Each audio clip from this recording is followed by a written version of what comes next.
အားလုံးပဲမင်္ဂလာပါရှေ့ဦးစွာဖျားရှင်ရဲ့ကျေးဇူးတော်ကိုချီးမွမ်းလိုပါတယ်ဒီနေ့တော့ကျွန်တော်တို့အတူတကွရှင်မတ်တဲ့ခရစ်ယာန်ကျမ်းခန်းကြီး23အငယ်25အဖြစ်ဆင်ခြင်ဖို့ခေါ်ပိတ်ခြင်းနဲ့လိုဝက်သောကျမ်းပြုဆရာဖာရိရှဲတို့သင်တို့သည်အမင်္ဂလာရှိကြ၏အကြောင်းမူကားဖလားလင်ပန်းကိုအပြင်၌ဆေးကြောကြ၏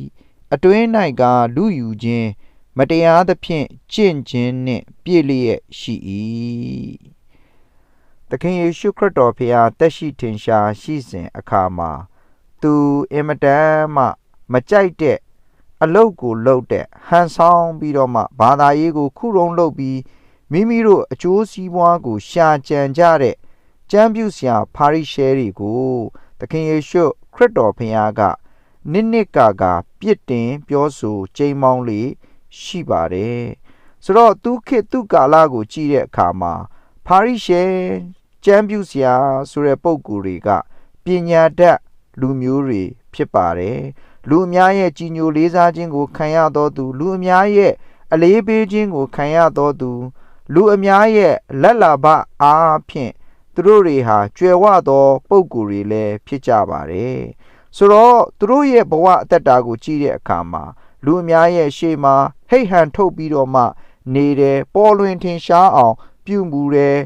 လူအများရဲ့ရှေ့တော်မောက်မှာသူတို့ဘလောက်ကျင့်ကြောင်းသူတို့ဘလောက်ပေးလူကြောင်းဘလောက်ဖျားဝိပြုကြောင်းဘလောက်အထိဆယ်ဖို့တဖို့ကိုပါဝင်ကြောင်းဒီအရာတွေကိုတွင်တွင်ကျဲကျဲပြောဆိုလေရှိတယ်ဒီအရာကိုခရစ်တော်ကကြားတဲ့အခါမှာအင်မတန်မှနာကြပြင်းကတ်တယ်ဆိုတဲ့အရာကိုတွေးရတယ်ဒီနေ့ခေတ်ဒီနေ့ကာလကိုကျွန်တော်တို့ကြည့်တဲ့အခါမှာလည်းပဲ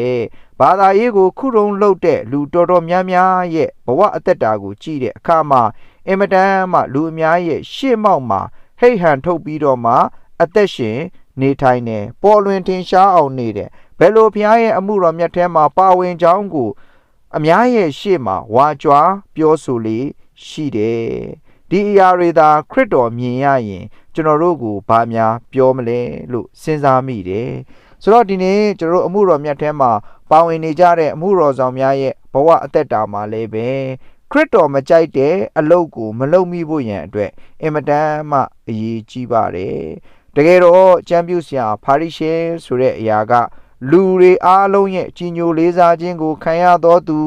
လူအများရဲ့ဦးစားပေးခြင်းကိုခံရတော်သူဖြစ်ုံသာမကသူတို့ကိုယ်တိုင်ကလည်းပဲကျမ်းပြုဆရာဖာရိရှဲနေရာရောက်ဖို့ရန်အတွက်အင်မတန်မှကြိုးစားရတော်သူများဖြစ်တယ်သို့တော်လည်းပဲသူတို့ရဲ့ဘဝအသက်တာမှာတော့သူတို့ရဲ့သိခြင်းနဲ့သူတို့ရဲ့လက်တွေ့အသက်တာအသက်ရှင်ခြင်းက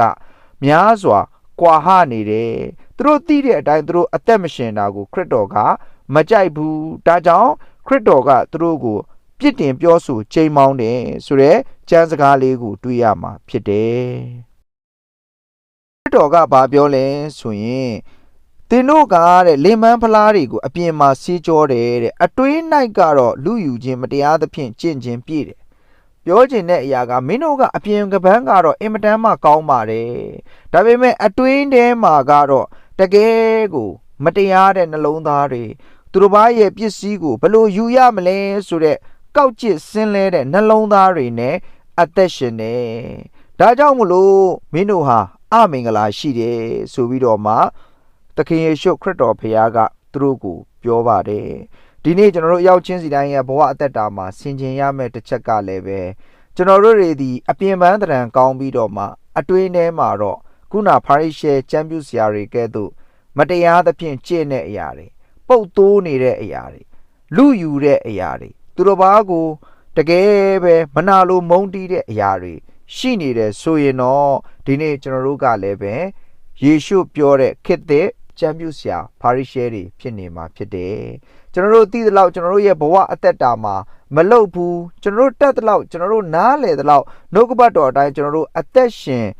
မနေဘူးဆိုရင်တော့ကျွန်တော်တို့ဒီခေတ်သစ်ကျမ်းပြုဆရာဖာရိရှဲများဖြစ်နေပါလိမ့်မယ်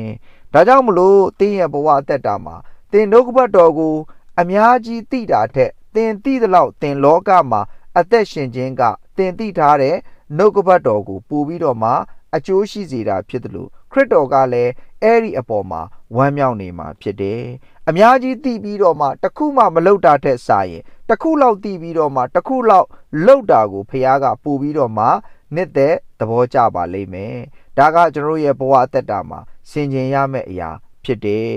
တကယ်လို့များဒီကနေ့ခရစ်တော်ကလောကမှာရှိနေတယ်ဆိုရင်ဒီကနေ့ကျွန်တော်တို့မြင်တွေ့နေရတဲ့တရားဟောဆရာတော်တော်များများအမှုတော်ဆောင်တော်တော်များများယုံကြည်သူတော်တော်များများကိုသူဘာပြောမှလဲ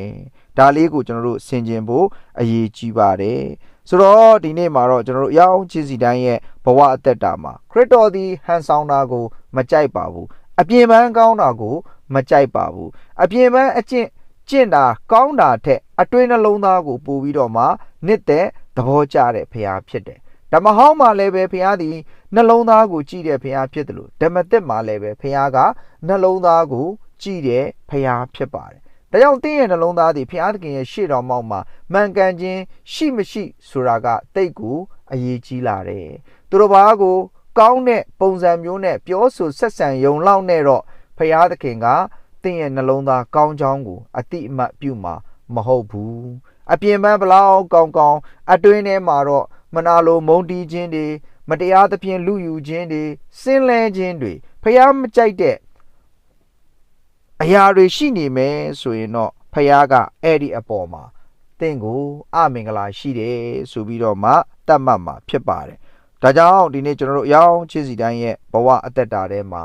ကျွန်တော်ရဲ့နှလုံးသားတွေဒီတကယ်ပဲဘုရားသခင်ကြည်လိုက်တဲ့အခါမှာဘုရားသခင်လိုချင်တော့နှလုံးသားတွေဘုရားသခင်ကောင်းကြီးပေးခြင်းတော့နှလုံးသားတွေဘုရားသခင်ကျေးဇူးပြုခြင်းတော့ဘုရားသခင်ဝမ်းမြောက်သောနှလုံးသားတွေဖြစ်နိုင်ဖို့ရဲ့အတွက်ဒီနှုတ်ကပတ်တော်လေးအားဖြင့်အနှဲငယ်ပြန်လဲပြီးတော့မှစင်ကြင်ခွန်အားယူပြီးခေတ်သစ်ပါရိရှဲကျမ်းပြုဆရာများမဖြစ်ဖို့ရန်အတွက်အနှဲငယ်တိုက်တွန်းခွန်အားပေးဝေငှပါတယ်အားလုံးပေါ်မှာဘုရားရှင်ဆက်လက်ကောင်းကြီးပေးပါစေ